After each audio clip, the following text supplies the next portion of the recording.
Hello and welcome to The Director Speaks, a lecture series on the history of art and culture. My name is Raphael Chacon and I'm Professor of Art History and Criticism at the University of Montana in Missoula, Montana in the Western United States. I'm also the Director of the Montana Museum of Art and Culture at U of M. These short lectures are intended to share with you some of the exciting exhibitions at the Montana Museum of Art and Culture and to offer a broader context for the works of art on display and available through our virtual docent tours. At the end of my PowerPoint presentation, you'll see a screen with information on how to access these tours online. Most importantly, these lectures are meant to bring the visual arts and the rich histories closer to your life. So let's get started. The lectures we're about to undertake are titled Homage to Africa. And this is a 6-part series that accompanies the exhibition Homage to Africa, the Tony Hoyt and Molly Shepard collections.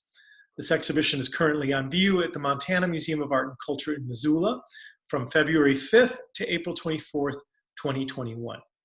So let's go ahead and get started. So I'm going to share my screen and bring up the PowerPoint in 1 second.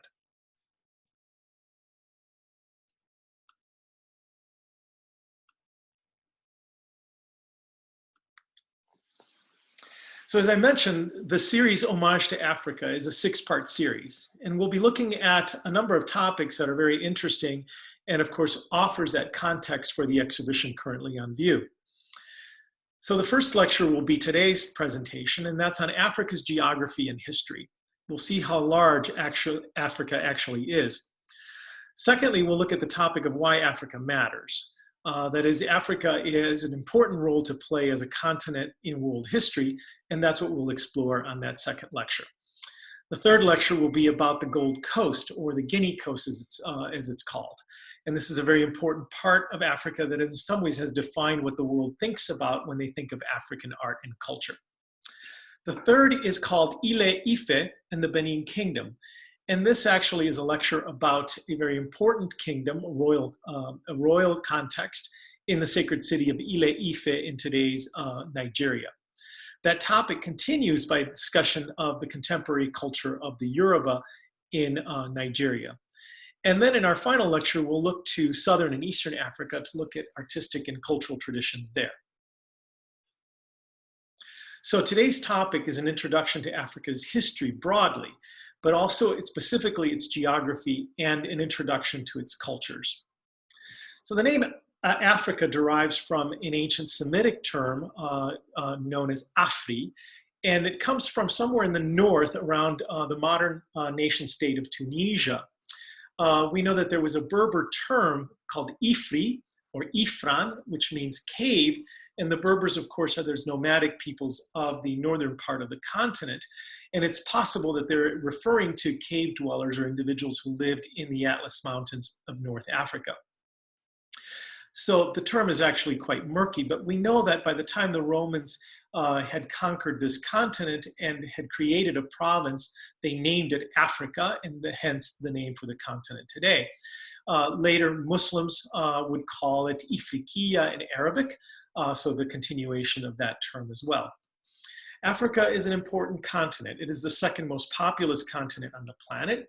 It has 1.2 billion people, at least in 2018, and it is in fact a growing continent.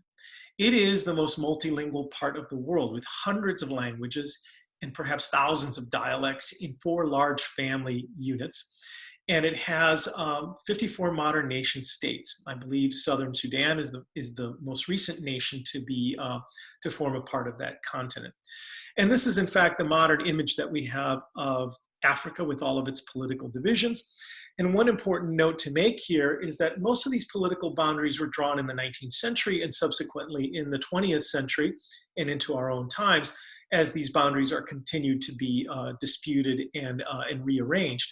And most of these, the boundaries that you see here are in fact colonial boundaries. They represent the divisions formed by the great imperial powers of the 19th century, mostly Western European powers, as they in fact carved up the continent amongst themselves and fought over large swaths of this vast continent.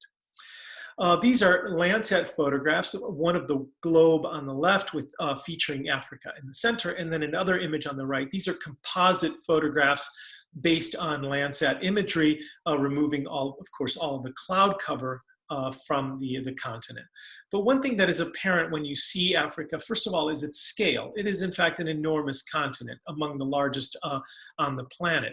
In fact, this wonderful image here represents which countries you could actually fit inside the continent of Africa. You see that almost the entirety of the United States would fit in a small portion of the continent, as would the country of China, one of the largest on the planet.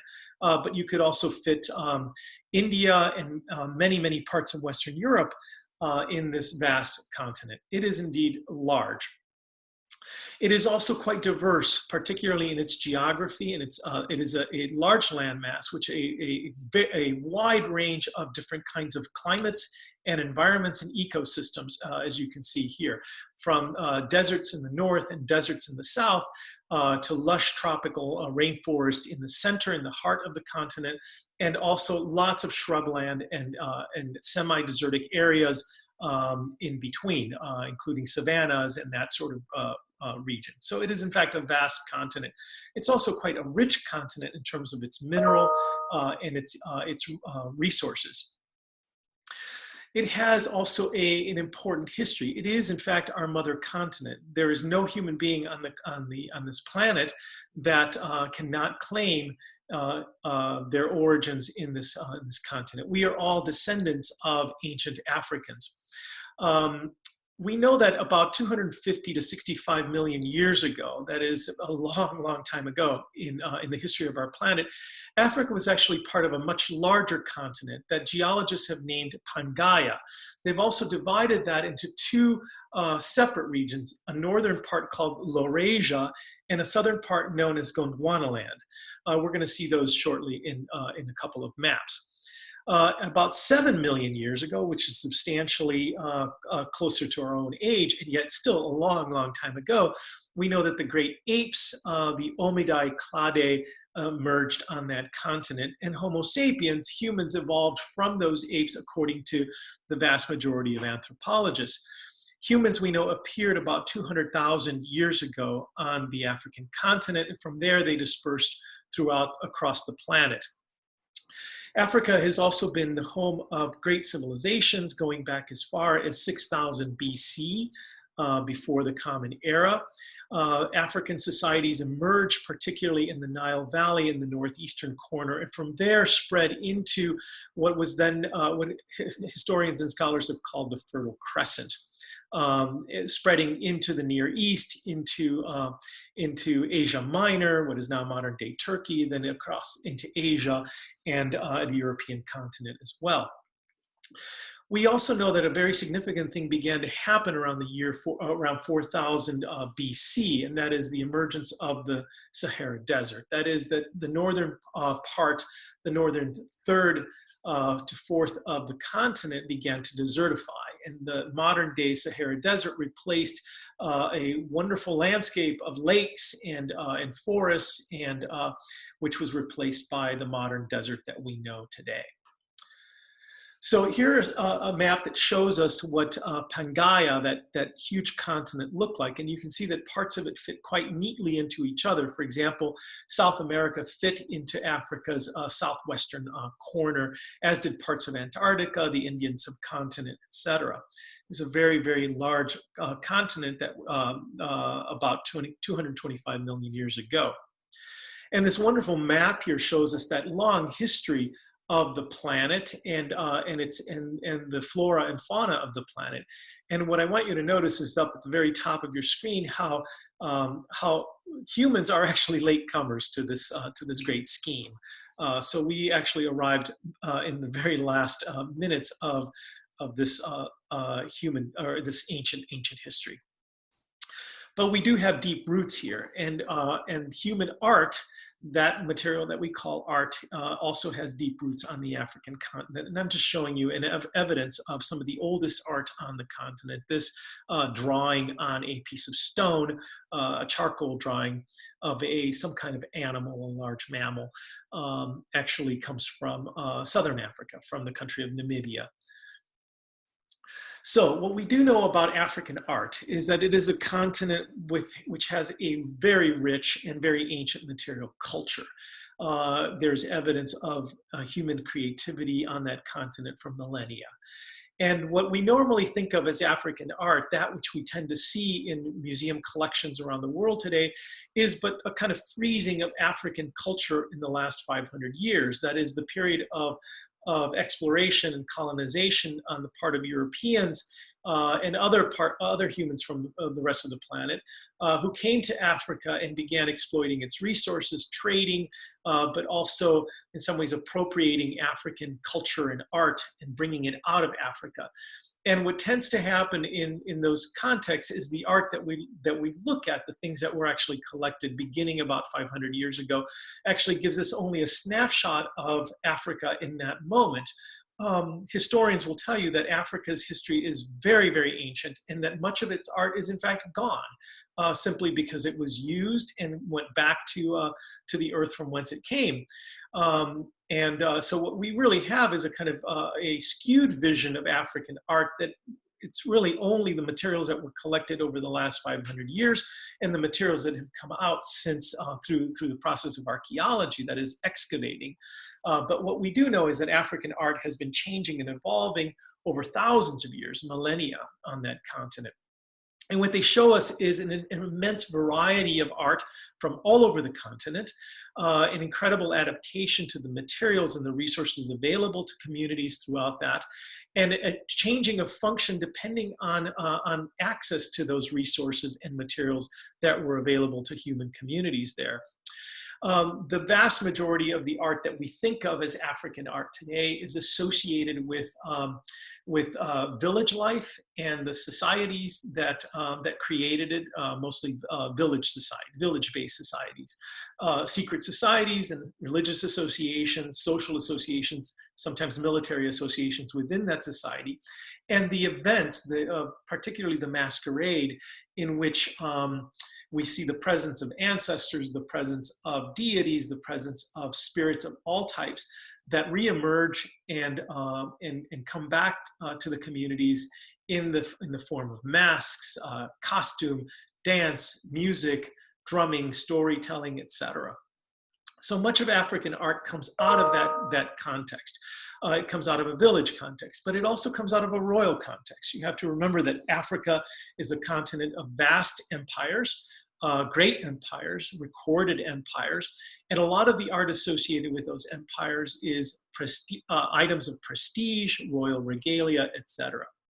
And the last point I'd like to make on this screen is the idea that Africa is a vibrant and living continent that continues to generate culture and continues to shape global culture today, mostly through its descendants that came out of Africa during a vast diaspora over the last 500 years. So we know that Africa has been a part of the consciousness of the world for a long, long time.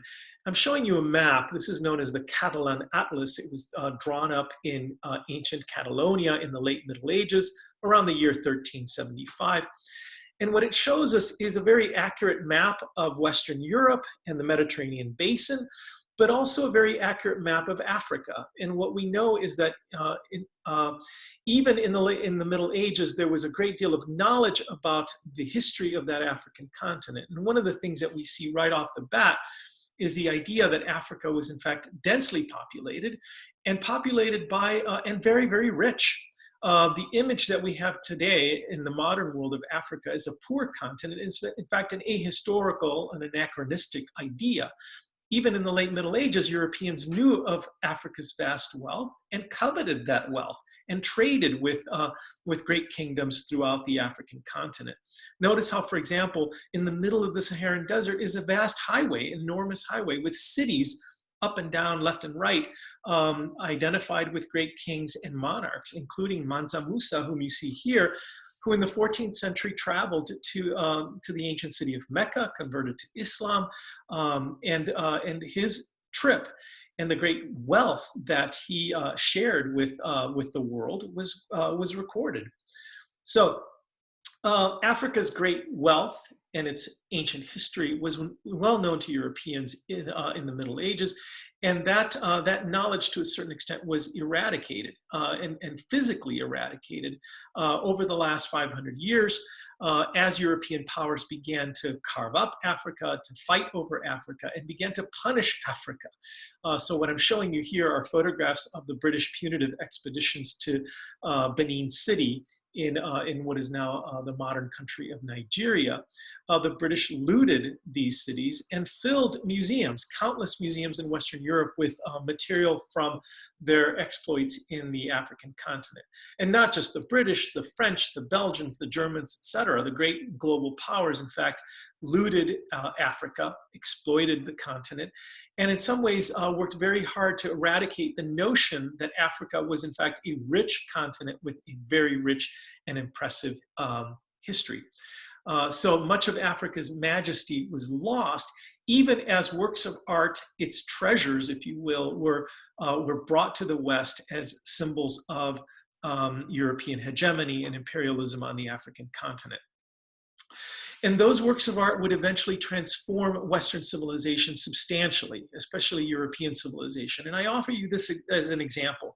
We wouldn't have what we call contemporary or modern art without an incredible interjection of African aesthetics, African history, African art into the conversation. In fact, it's African art that helped to catalyze what we call modernism in the Western world. This is Picasso's very famous painting of Les Demoiselles d'Avignon, the famous women of Avignon, the pivotal iconic image for the development of abstraction in the Western world, the sort of the granddaddy, if you will, of modern art in the West. We know that Picasso appropriated much of the imagery on that, and we'll actually look at those appropriations and how African art, like the mask that you see here on the left, how it would transform modern art in the West. We'll look at that in our second lecture. Here is also the work of Henri Matisse, the wonderful modernist painter from the early 20th century, in his portrait of Madame Matisse. But you see that that likeness of Madame Matisse is not based in representation, a lifelike image of her. It's based in an African mask known well to Henri Matisse and his counterparts in Western Europe. The context of those masks was really of less importance than its aesthetic form, which is what was appropriated by Western artists. The context, as many of these masks, thousands of these masks came out of Africa, was in fact much richer than that. It was an anthropological context, a sociological context, a cultural context. And that context meant that these masks were part of ceremony, they were part of ritual, they were part of village tradition, they were part of the passing on of heritage and culture and history and myth from one generation to the next.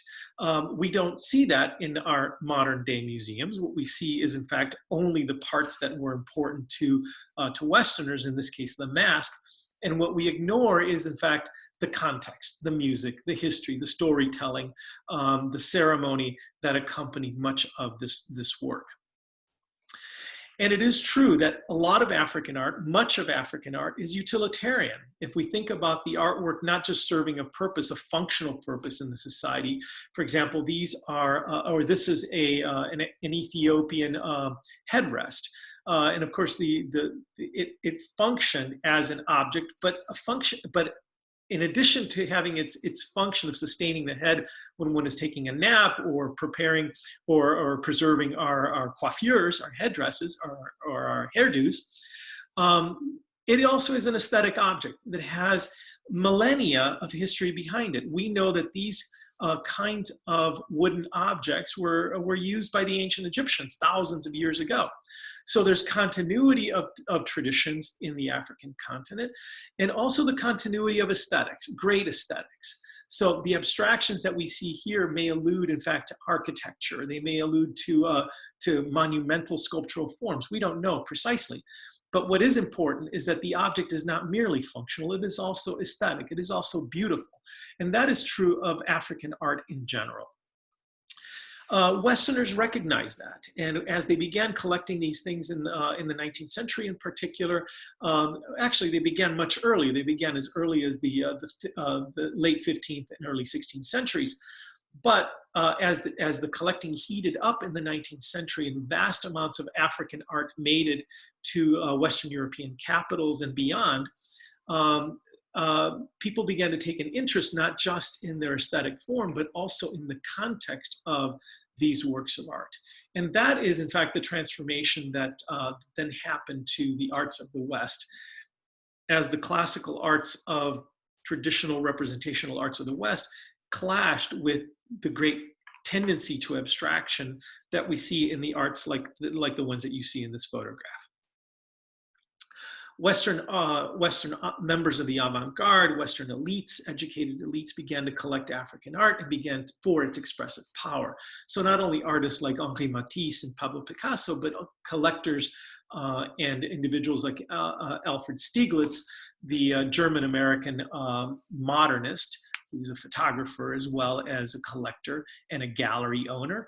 And he promoted the arts of Africa in the non-Western world, or the world beyond the West, as examples of human creativity and human expressivity, and our capacity to abstract art, and our freedom, in fact, from representation as the only existing agenda for art of the West. So these figures that you see here in exhibitions that Stieglitz hosted in New York City early in the 20th century went a long way, not just to create appreciation for African art, but also to educate artists about the possibilities of abstraction as were evident in many, many traditions around the African continent. The sculptures that Stieglitz exhibited were part of reliquary cults. That is, they were part of African traditional village life, in which the ancestors and the deities and the spirits and protective fairies were honored and represented in sculptures like the ones that I just showed you. Those sculptures that we see in Alfred Stieglitz galleries in the early 20th century were Bieri figures from the country of Gabon, and particularly from the Fang peoples. And they actually contained the sacred bones of the ancestors, who were honored and respected and treated and celebrated, feted sometimes in ceremonies. Here's another one of these figures. Western Europeans tended to look at these things in terms of their form and less in terms of their anthropology, that is, their cultural context, the spiritual reasonings, the rationale for these figures, the understanding of the role that they played in their respective societies. And yet these objects continue to transform the life of Western Europe. And again, we'll deal with that topic more directly in our next presentation. A figure like this, for example, was a protective figure. This comes from the Congo, the Democratic Republic of Congo. And this is an Nkisi figure, again, a carved wooden effigy of a human, but it's a figure that is a protective figure. So the nails and the metal pieces that you see pounded into this figure actually keep evil forces at bay for the particular community that created it. I mentioned earlier that Africa is a continent of many kingdoms. And so what I want to show you is just introduce you to this idea, because we'll see this repeatedly in our lectures, that a number of great and very impressive, very powerful societies emerged in the African continent and held power and held sway and were the centers of great trade and culture, and also generated culture and dispersed that culture to other peoples. So Africa is indeed a land of many kingdoms. Western Europeans are generally pretty familiar with the ancient Egyptians, given their proximity across the Mediterranean to Western Europe, but there were many, many other kingdoms over a long, long period of time. For example, the ancient city of Great Zimbabwe. We also tend to think of Africa as a continent of villages, and we ignore the fact that it was also a city of a continent of great cities, stone cities, impressive monumental constructions, as well as the more nomadic and more rustic villages that we tend to see in the press. And So I want to very briefly show you some examples of what royal art looks like from Africa. For example, there is a kingdom here in the West known as the ancient kingdom of Mali, which spread from the Atlantic Ocean on the west deep into sub-Saharan Africa in the modern country of Mali today. And also I want to introduce you to the Yoruba, the kingdoms that existed in the Yoruba country, that is in modern day Nigeria and neighboring Benin. So two examples of royal art from Africa. This is a piece that is currently in the Tony Hoyt collection in our exhibition. And what it shows us is, in fact, how important the concept of royalty, the concept of kingship, particularly divine kingship, has been in the African continent. This is an image of an Oba, an ancient king. The Yoruba have dynasties that last hundreds and hundreds of years, that have lasted hundreds of years. And they go back to divine kings, divine beings who founded their royal lineages. This little sculpture here, covered in beads, shows us not just the majesty of a king on horseback with his 4 attendants, his military guard, if you will, but also the wealth and the prestige of a court, the Yoruba court in the kingdom of Benin. And that sculpture reflects ancient sculptures that existed in the Benin kingdom. These are bronze plaques that date from the 16th and 17th centuries, which have a very similar theme. That is the Oba, you see him seated on a horseback. The fact that this is an equestrian figure, the king is seated on horseback, tells us of his exalted status. And the fact that he's flanked symmetrically by members of the court, by his retinue, lesser beings, if you will, who are there to, in fact, protect and to exalt the power and majesty of the divine being. The ancient kingdom of Mali, as well as the ancient kingdom of Benin in Nigeria, were centers of power, great power. They traded. And they expanded culture and in some cases literacy in their parts of the world. So the ancient kingdom of Mali grew in the 14th century. And in fact, I introduced you to a Malian king, Mansa Musa, who traveled and became a part of the Islamic faith. And this is a small ceramic sculpture in the Smithsonian Institution that shows us, in fact, how important the idea of the king on horseback was to many civilizations, particularly in Western Africa. The ancient kingdom of Mali had phenomenal cities, fabulous cities, some of which are still around today. This is the great city of Genet, with its impressive mosque structure, its religious house in the center of the city. A mosque that was begun in the 13th century and has been rebuilt over the last centuries. The cities of Genet and Timbuktu, parts of this Malian kingdom, were great centers of learning, not just where knowledge was preserved, ancient knowledge going back to the Roman Empire in some cases, to the early Christian kingdoms of Africa, but also contemporary knowledge. And all the fields of science were in fact explored in this empire. This is some evidence of another kingdom. This is the Asante kingdom, also from the Ghanaian coast, down from the area of Nigeria and its neighboring countries.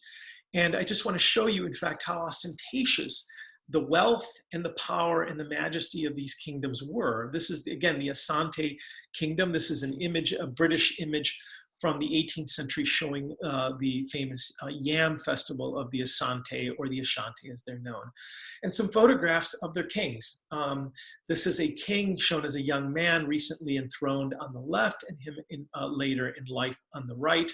Some images of the same individual, and some of the regalia that is associated with both religious and secular regalia that is associated with the power and the majesty of the Asante king. Here are some images, more contemporary images of the court and the people gathered around their divine king.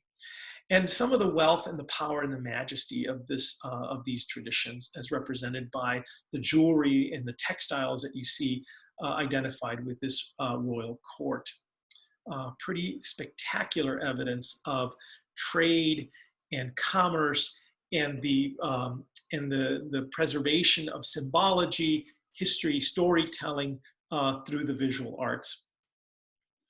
And those traditions continue. And my last point in this presentation is to say that African art is not static in spite of 500 years of colonization and exploitation. These traditions continue. And I want to introduce you to this artist, Elanatsui, who is Ghanaian, although he lives and works in Nigeria. He forms a part of a very impressive group of contemporary artists who in fact acknowledge the contemporary world, but also pay homage to their lineage, their history. These are textiles, enormous contemporary textiles woven by a collective of individuals who work with Elanatsui.